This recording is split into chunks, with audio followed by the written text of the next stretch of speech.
so much, sir. So can you begin with the questions? Go ahead. So we know incubation, entrepreneurship are close to your heart, and that's where you are headed. So what suggestions you would like to give to our students, even more meaningful, to make it more meaningful and relevant? Okay, see, basically what I mentioned during my talk also, that you have to start with an idea.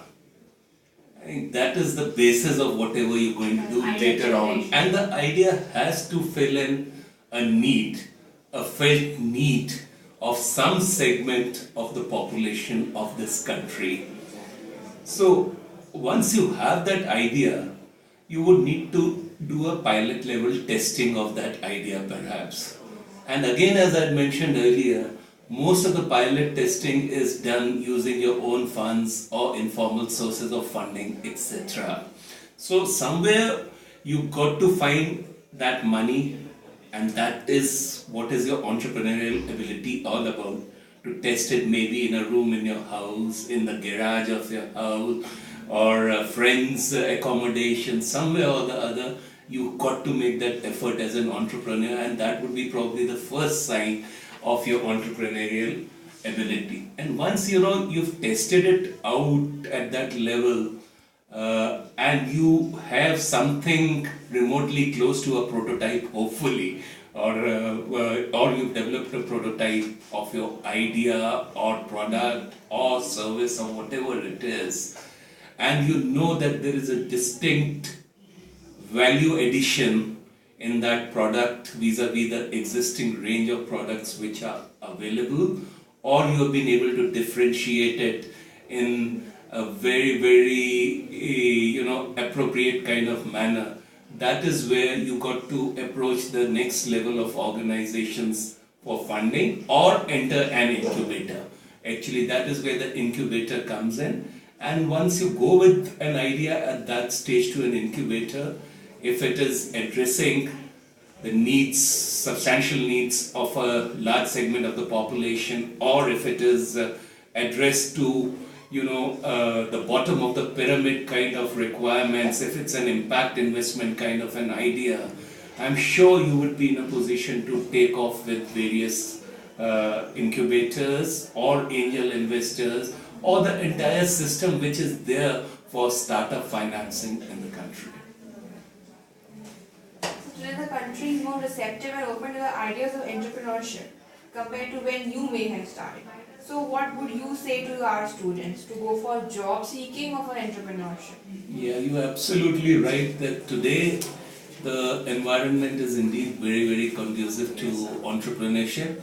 We were not so fortunate perhaps in our times, and most of us in our time, you would have been born just after the partition, a few years after that, so people had seen the pains of partition also, and therefore the government jobs, etc., the IAS, the army, and were the most sought after jobs, and then probably even the private sector, and lastly the entrepreneurship. But then this is a nation of entrepreneurs. We are a great nation of entrepreneurs, and the fact is that people who moved from, say, Pakistan to India, who settle in various pockets. Look at it, for example, Jalandhar, Ludhiana, etc. in the north, or Ambala, and some who came towards Faridabad and Gurgaon, etc. All these have today developed into huge clusters of industry because of the entrepreneurial ability of those people.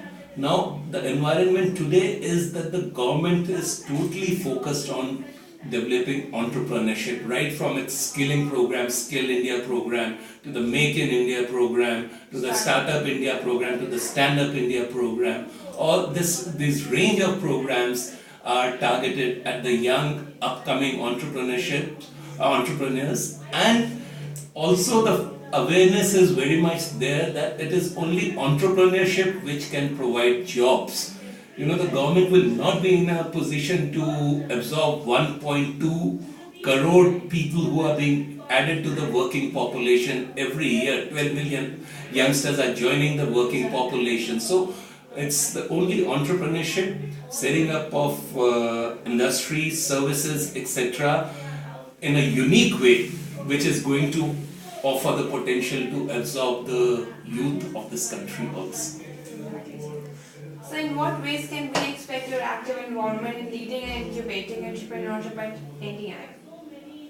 Oh, well, I'm always available to NDIM. Mr. Bansal is and has been a very, very close friend, and whenever he's called me here, I have been here. But coming to your new entrepreneurship cell, as Mr. Bansal had also requested today's speakers, I would be available once or twice a month to the students to, in a way, be a counselor, be a mentor, whatever be the requirement, to answer their queries, to understand what are the problems they are facing. It's a role I perform even today with a lot of small startups, etc., where they come for counseling, guidance, information, etc.